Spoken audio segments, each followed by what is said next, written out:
அதிசீக்கிரமாய் வரப்போகிற இயேசு கிறிஸ்து நாமத்தினால் உங்கள் யாவரையும் வாழ்த்துகிற பிரியமானவர்களே, இந்த நாளிலும் கூட தேவனுடைய சமூகத்தில் ஜெபத்தோடு தேவனுடைய வார்த்தைகளை கேட்கும்படி அன்போடு கேட்டுக்கொள்கிறேன்.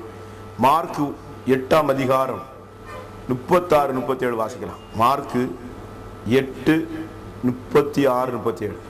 மனுஷன் உலகம் முழுவதையும் ஆதாயப்படுத்திக் கொண்டாலும் மனுஷன் தன் உலகம் முழுவதையும் ஆதாயப்படுத்திக் கொண்டாலும் தன் ஜீவனை நஷ்டப்படுத்தினால் அவனுக்கு லாபம் என்ன?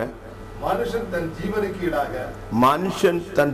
ஈடாக எண்ணத்தை கொடுப்பான். அல்லேலூயா.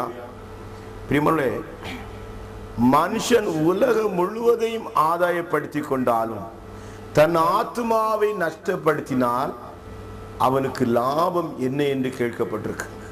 இன்னைக்கு பாருங்க, பணத்திற்காக பண ஆசை பிடித்து இன்னைக்கு பாருங்க எப்படியும் வாழலாம்னு நினைக்கிறான். பிரியமானவர்களே, இவ்வுலகம் முழுவதையும் வாங்கினாலும் கூட உன் ஆத்துமாவை நஷ்டப்படுத்தினா ஒரு லாபம் இல்லை என்று வேதம் சொல்றது. பிரியமானவர்களே, இந்த பூமியில ஒரு மனுடைய ரட்சிப்பு விலையேறப்பட்டது என்று வேதம் சொல்றது. அல்லேலூயா. விலை மதிக்க முடியாத தேவன் நமக்கு சம்பாதித்து வைத்திருக்கிற அந்த ரட்சிப்பை ஒரு மனிதன் இழந்து போவானா? அவன் முழு உலகத்தையும் ஆதாயப்படுத்தினாலும் தன் ஆத்மாவை நஷ்டப்படுத்தினா அவனுக்கு லாபம் என்ன என்று வேதம் சொல்லுது. அடுத்த சொல்லுங்க வாசிங்க. மனுஷன் தன் ஜீவனுக்கு ஈடாக எண்ணத்தை கொடுப்பான்.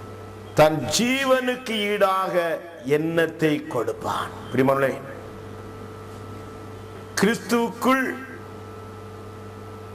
நாம் வாழும்போது மாத்திரமே நாம் ஜீவாத்மாவா மாறுகிறோம். கிறிஸ்துவுக்குள் ஒருவன் இல்லை என்றால் அவன் உயிரோடு செத்தவன் என்று வேதம் சொல்லு. ஹல்லேலூயா. பிரியமானவர்களே, வெளிப்படுத்தல் விசேஷம் அதை சொல்லி பாருங்க. ஒரு மனிதன் தேவனுடைய அன்பை அறிந்தும் பின்வாங்கி போய் தன் இஷ்டப்படி வாழும்போது நீ உயிருள்ளவன் என்று பெயர் பெற்றவனும் சொல்லப்பட்டாலும் செத்தவனாய் இருக்கிறாய் என்று வேதம் சொல்லுது. பிரியமானவர்களே, இப்படிப்பட்ட செத்த நிலைமை மாற வேண்டுமானா இன்றைக்கு அநேகர் இம்மைக்காக மாத்திரமே தேவனை தேடிக்கொண்டிருக்கிறார். பிரியமானவர்களே, உலகத்தில் ஒரு மனிதனுக்கு என்னென்ன தேவை வேணுமோ எல்லாம் கர்த்தர் தருவார். பாருங்க, அன்றன்றுள்ள படியை அளக்கிற தெய்வம் இயேசு. இன்றைக்கு இயேசு கிறிஸ்துடைய ரட்சிப்பை குறித்து அநேருக்கு அக்கறையே இல்லை. எப்படி ஆயினும் பணத்தை சம்பாதிக்கணும், வீட்டை கட்டணும், வயலை வாங்கணும், தோப்பை வாங்கணும்னு சொல்லிதான் இருக்காங்களே ஒழிய மரித்து போனா தன் ஜீவன் தன்னுடைய ஆத்மா எங்கு செல்லுங்கிறத அநேகர் உணர்றதே கிடையாது. பிரியமானவர்களே, ஒரு மனிதன் தன்னுடைய பாவங்களை விட்டு விலகும்படியா இயேசுவிடத்தில் தன்னுடைய பாவங்களை அறிக்கையிட்டு, தகப்பனே உமக்கு விரோதமாய் நான் பரத்துக்கு விரோதமாய் பாவம் செய்தேன் என்று சொல்லி நம்முடைய பாவங்களை ஒத்துக்கொண்டு அதை அறிக்கை செய்து அதை விட்டு மனம் திரும்பி இயேசுவிடத்தில் வரும்போது மாத்திரமே ஒரு மனிதன் ரட்சிக்கப்பட முடியும். பிரியமானவர்களே, பரிசுத்த வேதம் சொல்லுது, விசுவாசம் உள்ளவர்களாகி ஞானசாரம் எடுக்கிற ரட்சிக்கப்பட. பிரியமானவர்களே, இன்றைக்கு என்னுடைய வாழ்க்கையில விசுவாசத்தையே காணல. நீ விசுவாசம் வராதபடிக்கு உன் வாழ்க்கையில ரட்சிப்பை சோதித்துக் கொள்ள முடியாது. கர்த்தராய் இயேசு கிறிஸ்துவை விசுவாசி, அப்பொழுது நீயும் உன் வீட்டார் ரட்சிக்கப்படும் என்று வேதம் சொல்லுது. பிரியமானவர்களே, நம்முடைய வீட்டார் ரட்சிக்கப்பட வேண்டுமானா நாம் முதலாவது தேவனுடைய ரட்சிப்புல நினைத்திருக்கணும். அல்லேலூயா. இன்னைக்கு ரட்சிப்பு எத்தனை கோடி ரூபாய் கொடுத்தாலும் வாங்க முடியாது.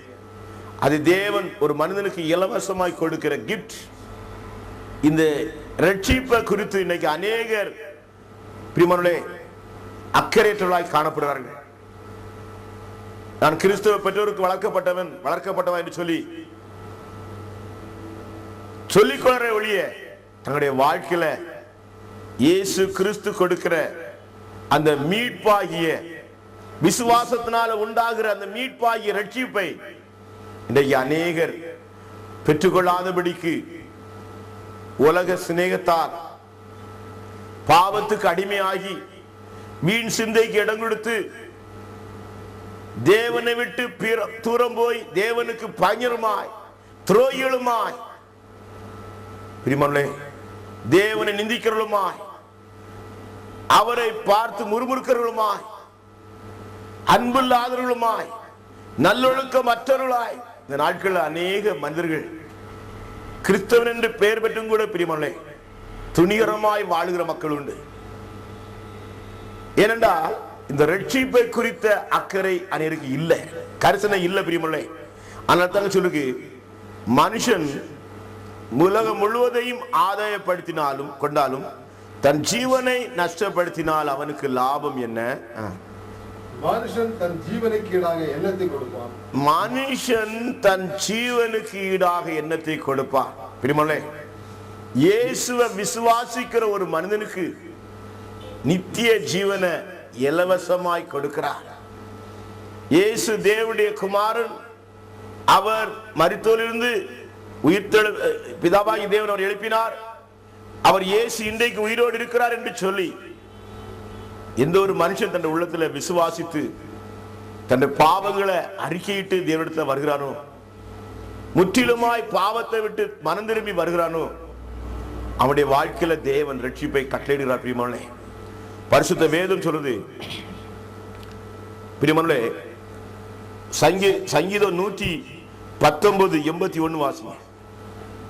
சங்கீதம் 119:81. உம்முடைய ரட்சிப்புக்கு என் ஆத்துமா தவிக்கிறது. பாருங்க, இங்க தாவி சொல்றான், உம்முடைய ரட்சிப்புக்கு என் ஆத்துமா தவிக்கிறது என்று சொன்னா. இன்றைக்கு அநேகர் தங்களுடைய ரட்சிப்பை குறித்து அக்கறையற்றவர்களாக இருக்கிறார்கள். நாம் தேவனுடைய ரட்சிப்பை சுதந்திரத்துக் கொள்ளும்படியா ரட்சிப்புக்காக நாம் தவிக்க வேண்டும். பிரியமானே, என்னுடைய வாழ்க்கையிலும் பிரியமானே 16 வயது வரையிலும் கிறிஸ்தவ பெற்றோருக்கு வளர்க்கப்பட்டவனாக நான் ஒழுங்காக ஆலயத்துக்கு செல்லுவேன். சன்மார்க்க ஜீவியம் தான். என்ன எவனாயும் சிகரெட் குடிச்சானா அடிக்கல சிகரெட் ஓடும். அந்த அளவுக்கு எனக்கு பிடிக்காத கேப்ஜி தான் அடி உண்டு. அவ்வளவு கோபக்காரனா இருந்தாலும் கூட பிரியமானே, தேவனுடைய காரியங்களை தேவனுக்கு பயந்து நடக்க வேண்டும் என்கிற ஒரு ஆவா என்னுடைய உள்ளத்தில் இருந்தாலும் இயேசு என் உள்ளத்தில் இல்லை. அப்படின்னால என் வாழ்க்கையில சமாதானம் இல்லை, சந்தோஷம் இல்லை. ஒழுங்காய் நான் சர்ச்சைக்கு போனேன் பாருங்க, சண்டே ஸ்கூல் செக்ரட்டரியாகவும் நான் பொறுப்பெடுத்து வேத பாடம் நடத்தினேன். ஆனாலும் என் வாழ்க்கையில சமாதானம் இல்லை. ஆனா ஒரு சிஏ சர்ச்சில் பிரியமானே பரிசுத்தாவி காத்து போட்டு ஒரு பேனர் போட்டிருந்தது. அந்த மீட்டிங் என் நண்பர் என்னை அழைத்து கொண்டு சென்றான். கன்னியாகுமரி இடத்துல அந்த சிஏ சர்ச்சில் அவிதமாக பேனர் போடப்படுது. பிரியமானே, நான் அதை கேட்டு சொன்னேன், டேய் இது ஒரு இது பெந்தேசுக்காரர்களா பரிசுத்தாவி, சிஎஸ்காரனுக்கு என்ன பரிசுத்தாவி என்று கேட்டேன். அப்போ சொன்னா, இது ஆவிக்குரிய கூட்டம் அல்லவா, அதனால அப்படி போட்டிருக்கான்னு சொல்லி. பிரியமானே, பரிசுத்தாவை பற்றி நான் அறியாத அப்படினால கர்த்தர் என்னுடைய பாவங்களை மன்னித்தார். நான் அறிந்து சொல்லி போன எனக்கு மன்னிப்பே கிடையாது. பிரியமானே, அந்த மீட்டிங்ல நான் போனபோது தேவனுடைய மனுஷன் சொன்னாரு, இன்றைக்கு ஒரு அற்புதத்தை தேவன் செய்வார் என்று விசுவாசி கை தூக்குன்னு சொன்னார். பிரியமானே, எல்லாரும் கை தூக்குனாங்க, நான் மட்டும் கை தூக்கல. இறுதியாக அவர் சொன்னார், தேவன் அற்புதங்களை செய்ய வேணுமானா செய்து முடிந்து ஜெபவேளையில் சொன்னார். பிரியமானே, 5 நிமிஷம் இன்றைக்கு உன்னுடைய புருஷனுக்காகவோ பிள்ளைக்காகவோ யாருக்காக நீ ஜெபிக்க வேண்டாம். ஏன்னா அவங்க ஆத்மா அவங்க தான் காத்துக்கணும். அதனால அவங்க ஆத்மாவுக்காக 5 நிமிடம் உங்களுடைய பாவங்களை அறிக்கையிட்டு ஜெபிங்க. நீங்க செய்த பாவங்களுக்கு நல்லா தெரியும், உங்க மனசாட்சி தெரியும், பிசாசுக்கும் தெரியும், தேவனுக்கும் தெரியும். அப்படினால உங்களுடைய பாவங்களை அறிக்கையிட்டு ஜெபிங்க. கர்த்தர் இன்றைக்கு ஒரு அற்புதத்தை செய்வார் என்று சொன்னார். அநேக வாலிப தம்பிமார் தங்கச்சிமார் வயது முதிர்ந்தவர்களும் கண்ணீரோடு ஜெபிக்க ஆரம்பித்தார்கள். அநேருக்குள்ளாய் தேவன் பரிசுத்தாவியை ஊற்றினார். அநேகர் அந்நிய பாஷை பேசி ஆவில நிரம்பி கழிவுற ஆரம்பித்தார்கள். நானும் கண்ணை திறந்து வேடிக்கை பார்த்து கொண்டிருந்த பிரியமானே, அப்பொழுதுதான் என் உள்ளத்துல தேவன் என் மனசாட்சி வாய்த்தபடினால அந்த தேவனுடைய ஊழியக்காரர் பாவத்தை அறிக்கையிட்டு ஜெபிக்க சொன்னார் என்று சொல்லி கண்ணை மூடி நான் ஜெபிக்காதபடி வேடிக்கை பார்த்துக்கு தப்பு இல்லவா என்று சொல்லி பிரியமானே மனதாட்சி உள்ள வாய்த்தபடினால கண்ணை மூடி ஜெபிக்க ஆரம்பித்தேன். நான் கண்ணை மூடி ஜெபிக்கும் போது பிரியமானே தேவன் என்னுடைய பாவங்கள் ஒவ்வொன்றையும் எனக்கு வெளிப்படுத்தி காண்பித்தார். அவர் காண்பித்த எல்லா பாவத்தையும் ஒன்றை மறைக்காதபடி தேவ சமூகத்துல என் பாவங்களை அறிக்கையிட்டு ஜெபித்தேன். அவ்விதமா என் பாவங்களை நான் அறிக்கையிட்டு ஜெபித்த போது பிரியமானே யாருக்குமே பயப்படாத நான் என் பாவங்களை அறிக்கையிட்டு ஜெபித்த போது தேவன் என்னோடு பேசினார். குமாரனே, இன்று நீ மரித்தார் எங்கு செல்வாய் என்று கேட்டார். அந்த வார்த்தையை நான் கேட்ட மாத்திரத்தில் என் சரீரமெல்லாம் நடுங்க ஆரம்பித்தது. அன்றைக்குதான் பயந்து நடுங்கினேன். ஹல்லேலூயா. பிரியமானவர்களே, என்னுடைய பாவங்கள் எல்லாம் அறிக்கையிட்டு ஜெபித்த போது, கண்ணீரோடு புலம்பி நான் கதறி ஜெபித்த போது என் இயேசு என்னோடு பேசினார். இன்றைக்கு நீ மரித்தால் எங்கு செல்வாய் என்று கேட்டார். இன்றைக்கு உன்னோடு கேட்டா நீ என்ன பதில் சொல்வேன்? சகோதரனே, சகோதரியே, நான் ஜெபித்தேன், ஆண்டவரே இயேசுப்பா, இன்றைக்கு நான் மரித்தாலும் உம்முடைய ராஜ்யத்தில் வந்து உதவி செய்யும், உம்முடைய ராஜ்யத்தில் சேர எனக்கு உதவி செய்யும் என்று சொல்லி இதே வார்த்தையை 3 முறை கண்ணீரோடு உச்சரித்து ஜெபித்தேன். அவ்வளவுதான். நான் பரிசுத்தையும் கூட கேட்கல. இன்று நான் மரித்தாலும் உம்முடைய ராஜ்யத்தில் வந்து சேர உதவி செய்யும் கேட்டேன். அவ்வளவுதான். இயேசு கிறிஸ்துவின் ஆணிபாய்ந்த கரம், அவருடைய அக்கினியின் கரம் என் சிரசிலே விதமாய் அமர்ந்தது. பிரியமானவர்களே, என் சிரசிலே அவருடைய கரம் அமர்ந்த போது என்னை அறியாமலே நான் துதிக்க ஆரம்பித்தேன். ஸ்தோத்திரம் என்றால் அது பெந்தெகோஸ்துக்காரனுக்குரிய அவர் சொன்ன பாவியிலும் பிரதான பாவியாகி நான் தேவனை துதிக்க ஆரம்பித்தேன். தேவனுடைய கரம் என் சிரசில் அமர்ந்த போது என்னை அறியாமலே துதிக்க ஆரம்பித்தேன். துதிக்கும் போது என் உள்ளத்தின் ஆழத்திலிருந்து ஸ்தோத்திரம் ஸ்தோத்திரம் என்று சொல்லி துதி எழும்புறது. பிரியமானவர்களே, அந்த துதியை நடத்தவே முடியல. ஸ்தோத்திரம் துதிச்சு கொண்டே இருந்தேன், உள்ள துதித்து கொண்டே இருந்தது. பிரியமானவர்களே, அவிதமாய் துதித்து கொண்டிருந்த போது தேவனுடைய அக்கினி, தேவனுடைய வல்லமை என் உள்ளத்தை நிரப்பிட்டு என் பேண்ட் ஷர்ட் எல்லாம் வியர்வையினால நனைந்து. பிரியமானவர்களே, நான் முழங்கால் பட்டிருந்த அந்த தரையெல்லாம் நனைந்து போயிட்டு. பிரியமானவர்களே, தேவனுடைய வல்லமை நிரம்புற போது தேவனுடைய வல்லமையை மட்டுப்படுத்தும்படியா நான் பாருங்க, அந்த வாலிபத்து நல்ல பராக்கிரமசாலினால தேவனுடைய வல்லமையை மட்டுப்படுத்தும்படியா பார்த்தேன். பொத்துன்னு கீழே விழுந்தேன். மறுபடியும் ஜெபிக்கும் போது பிரியமானவர்களே, தேவனுடைய காரியம் சிரசிலே அமர்ந்திருந்தது. இயேசுடைய முகத்தை பார்க்க முடியா. நான் கண்ணை விழித்து பார்த்த போது கரத்தையும் பார்க்க முடியல, முகத்தையும் பார்க்க முடியல. மறுபடியும் நான் கண்ணை மூடி ஜெபிக்கும் போது தேவனுடைய காரியம் சிரசிலே அமர்ந்திருப்பதை நான் பார்த்தேன். பிரியமானவர்களே, அன்றைக்கு என்னோடு கூட என்னுடைய நண்பன் வந்திருந்தான். அப்போ மத்தியானம் சுமார் ஒரு 12:30 மணி வேளையில பரிசுத்தாவியில் நிரப்பினார். நான் ரட்சிக்கப்பட்டது, அபிஷேகம் பெற்றது, தேவனோடு பேசினது, அக்கினி அபிஷேகத்தை பெற்றுக்கொண்டது எல்லாம் ஒரே நாள். பிரியமானவர்களே, சாயந்தரம் 6:30 கன்வென்ஷன் சொன்னார்கள். நானும் என்னுடைய நண்பனுமாக கடற்கரை ஜெபத்துக்கு நாங்கள் ஜெபிக்க போகணும். பிரியமானவர்களே, அப்பொழுது என் தேவனோடு உள்ளத்தில் பேசினார். மகனே, உன்னோடு வருகிற உன் நண்பனை நான் அபிஷேகிப்பேன் என்று சொன்னார். பிரியமானவர்களே, சுமார் 2 மணிலிருந்து 5:30 மணி வரைக்கும் கடற்கரையில வெயில்ல முழங்கால் படிட்டு, அந்த மணல்ல முழங்கால் படிட்டு பாருங்க, கண்ணீரோடு ஜெபித்து கொண்டிருந்தோம். என்னோடு கூட வந்த அந்த சகோதரனை ரட்சித்து அபிஷேகித்தார். அது மாத்திரம் இல்ல, இப்பொழுது நான் உங்களோடு பேசுற வண்ணமாய் பரிசுத்த ஆவியானவர் என்னோடு பேச ஆரம்பித்தார். இறுதியாக என்னிடத்தில் சொன்னார், மகனே, உன்னை புறஜாதிகளுக்கு அப்போஸ்தலனாய் உன்னை தெரிந்து கொண்டே என் ஊழியத்தை நீ செய்வாயா என்று கேட்டார். அப்பொழுது நான் சொன்னேன், அப்பா, உம்முடைய சுத்தமே என்னை ஆக்கணது என்று சொல்லி மனப்பூர்வமாய் என்னை ஒப்பு கொடுத்த. அப்படினால பிரியமானவர்களே, அன்றிலிருந்து இன்றைக்கு எனக்கு 51 வயது ஆகிறது. இதுவரையிலும் பிரியமானவர்களே, கிருபை விழாதபடிக்கு வழுவாதபடிக்கு என் தேவன் என்னை நிலைநிறுத்துகிறார், என்னை காத்து நடத்துகிறார். கர்த்தருக்காக முழு நேர ஊழியத்தை இரவும் பகலுமாய் செய்யும்படியா தேவன் இந்த நாட்களே இந்த அடிமையெடுத்து பயன்படுத்தி கொண்டிருக்கிறார். பிரியமானவர்களே,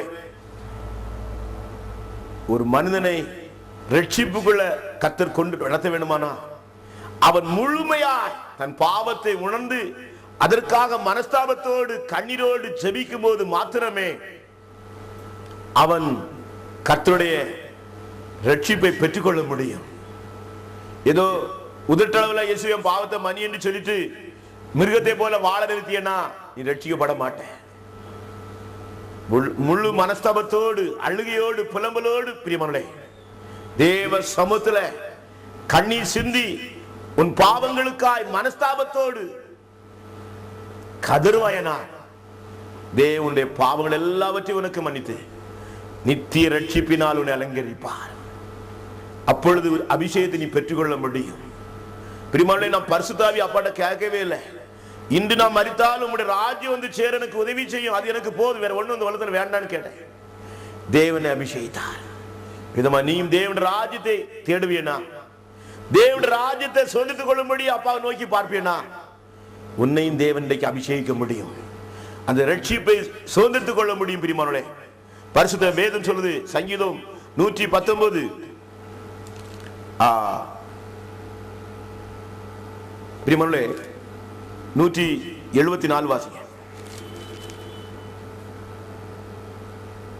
கர்த்தாவே உம்முடைய ரட்சிப்பின் மேல் ஆவலாயிருக்கிறேன். கர்த்தாவே உம்முடைய ரட்சிப்பின் மேல் ஆவலாயிருக்கிறேன் என்று சொன்ன பிரியமானே, இன்னைக்கு அநேகருக்கு ரட்சிப்பின் மேல் ஆவலே இல்லை. பரிசுத்தமா வாழணும், தேவனுக்கு உண்மையை வாழணும், அவரை போல மாறணுங்கிற வாஞ்சை இன்னைக்கு அநேகருக்கு இல்ல. எப்படியும் வாழலாம்னு நினைக்கிறான். பன்னியும் குட்டி போட்டு நல்லா இருக்கு பிரியமானே, ஒரு பன்னி 24 குட்டியோட போடும், அதுவும் பீத்தின்னு கொழுமையா தான் இருக்குது. ஆனா அதை அறுக்க கொண்டு போகும்போது நினைச்சுமா ஒரு கம்பளை கட்டி வாயும் கட்டி காலையும் கட்டி அப்படி தூக்கிட்டு போங்க, அப்பதான் ஓஹோ மேல ஒரு வானம் இருக்குன்னு பாக்குது. இதே போல இந்த நாட்கள் பிரியமானே அநேக தேவனை உற்று பார்க்கறதே கிடையாது. எல்லாம் உலகத்துக்குள்ள பாக்குறான், கண்கள்லாம் கீழே பாக்குது, மேல பாக்குறேன். என் இயேசு சொன்னார், கீழானவைகள் அல்ல மேலானவளே நாடு என்று சொன்னார். இன்றைக்கு அநேகருக்கு மேலான நாட்டமே கிடையாது.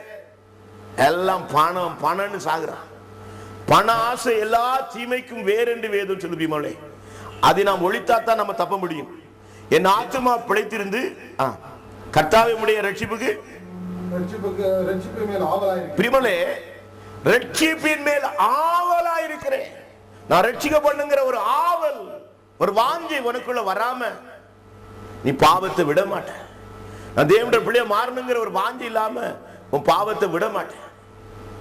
ஆவல் வேணும். எப்படி ஆயினும் நான் நல்லா படித்து ஃபர்ஸ்ட் ரேங்க்ல பாஸ் ஆகணும், நீ ஆவல் வாஞ்சி இல்லைன்னா நீ எப்படி ஃபர்ஸ்ட் ரேங்க் எடுக்க முடியும்?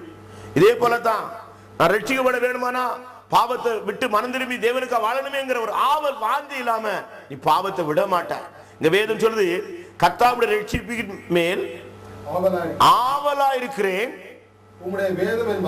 அல்லேலூயா. தேவனுடைய வேதம் என் மனமகிழ்ச்சி என்று தாவி சொல்லுகிறீர்கள். அல்லேலூயா. இந்த எத்தனை பேர் அவிதமா வேதம் என்ற மனமகிழ்ச்சி சொல்ல முடியும்? அல்லேலூயா. பிரியமானே, ரோமர்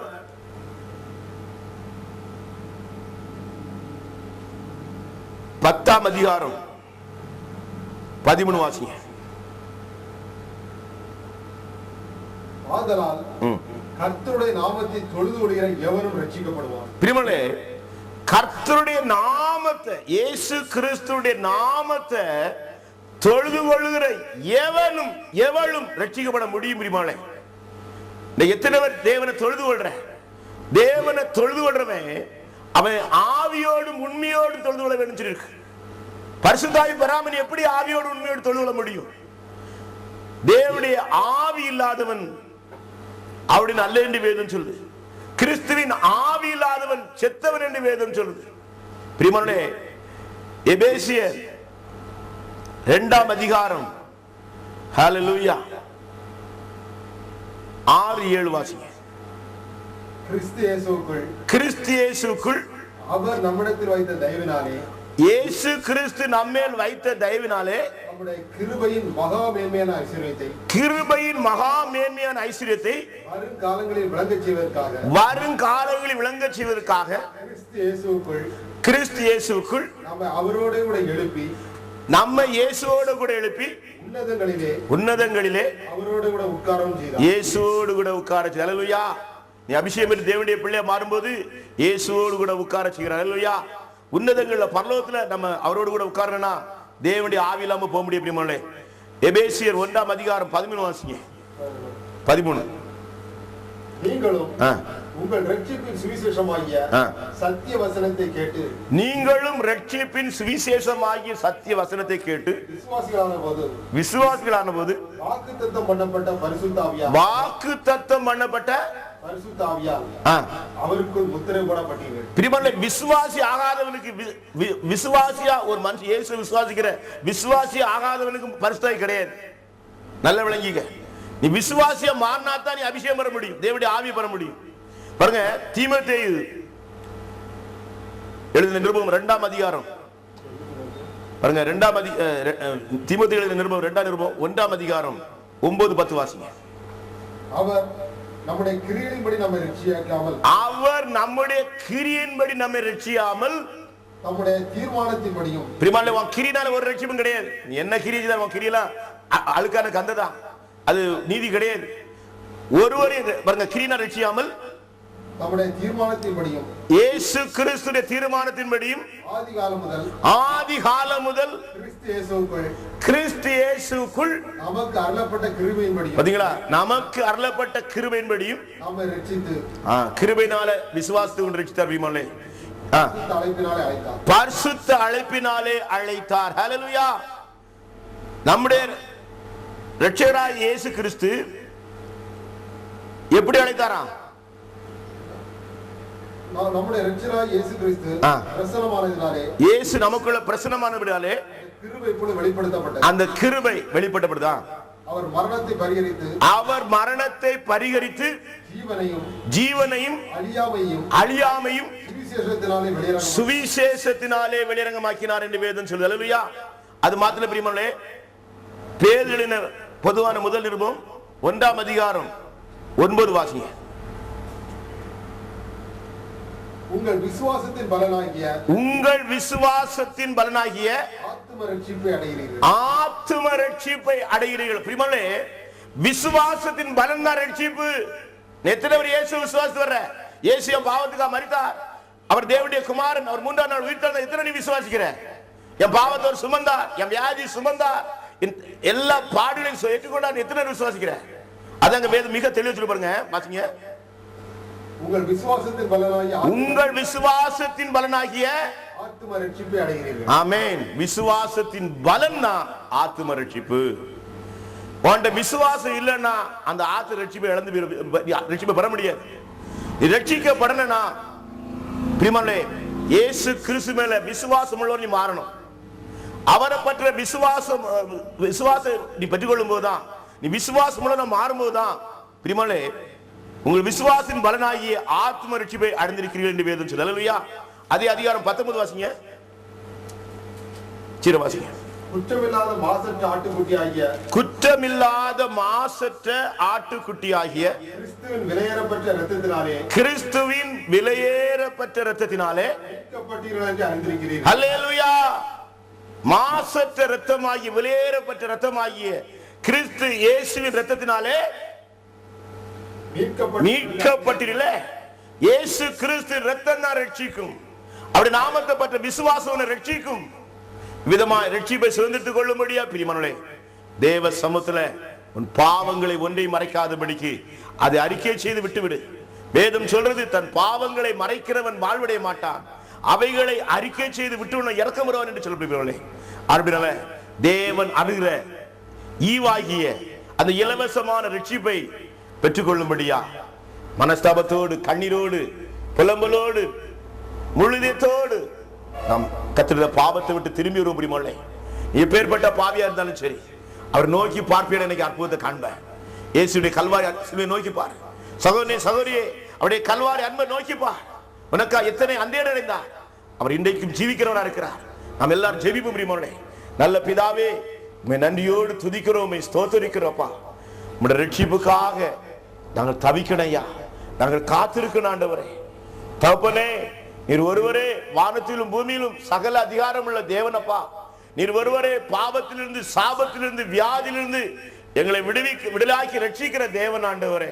சத்துரின் கையிலிருந்து எங்களை விடுதலாக்கி ரட்சிக்கிற தேவன் ஆண்டவரே. ஹல்லேலூயா. தகப்பனே, உமக்கு ஸ்தோத்திரம், ஸ்தோத்திரம் ஐயா. இந்த நாளில் நித்திய ரட்சிப்பை சுதந்திரத்துக் கொள்ளும்படியாக என் பிள்ளைகளை தகுதிப்படுத்தும் ஐயா, ஆயத்தப்படுத்தும் ஐயா. அந்தியமான பாவத்தை வெறுத்து ஆண்டவரே, இந்த பாவ உலகத்துல உம்முடைய சத்தம் கேட்டு சித்தஞ்சொருளாய் கத்தாவே காணப்படத்தக்கதாய் தகப்பனே, உம்மை போல மாற எப்போது வாஞ்சித்தருளாய் தகப்பனே உம்மை பற்ற விசுவாசத்தோடு கூட ராஜா, விசுவாசத்தினால பலிக்கிற அந்த ரட்சிப்பை கத்தாவே, விசுவாசத்தினால் பெற்றுக்கொள்ற அந்த பரிசுத்த ஆவியை கத்தாவே என் பிள்ளைகள் பெற்றுக்கொண்டு ஆண்டவரே அந்த ரட்சிப்பை பூர்ணப்படுத்திக் கொள்ள கிருபை செய்மையா.